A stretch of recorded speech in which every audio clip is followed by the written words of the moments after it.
what you said for the Pacers. Like, it's just been a downward spiral, and I think it's just too many distractions. Basically, it's a lot of expectations, but not enough production. And I think the Hawks can upset these guys. Jeff Teague has looked exceptionally well. He's playing with tenacity, like he wants to win. Paul Millsap as well.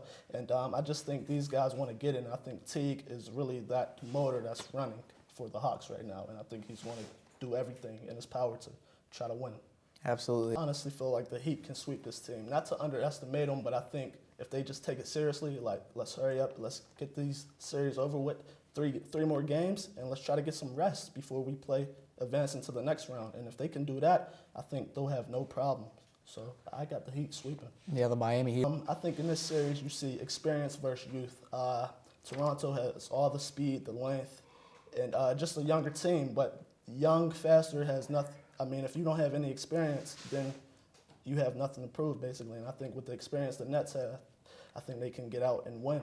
And I think Sean Livingston will be a big sleeper, and I think he'll step up and contribute tremendously. Yeah, so, really a polar opposite. I got to agree with what you said as far as like with the Bulls' prolific score. I think that's kind of what's going to hurt them a little bit. I think they're going to rely too much on their big men, Noah, Boozer, even Taj Gibson. And I think, to me, this is a guard game, and sometimes you need your guards to step up offensively and get those points. And I don't think Heinrich or Augustine can get those points for you. And I think they lost tremendously with Nate Robinson.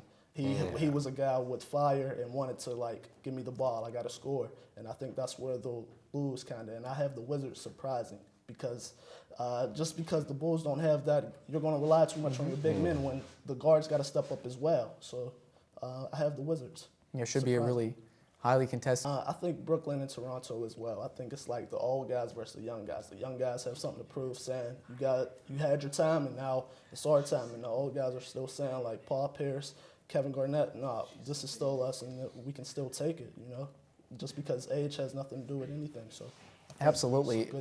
The Spurs win this series as well. Granted, they do play boring basketball, but it's like they never lose a step. Tim Duncan is always productive, 27 points in the last game, I believe, and it's like no age factor with him at all. So I think they just play very good basketball. Pop gets them motivated, what they have to do, and, you know, they play the boring basketball, but they win games, and that's all that matters. Yeah, very good stuff. I think both teams are equally matched, honestly. I just think OKC is just more advanced, just a little bit talented, and that's what kind of beats Memphis a little bit because they're just more talented players. And I think KD has he can turn it on anytime, so I think that's what hurts too. Whenever he wants to turn it on, he'll turn it on.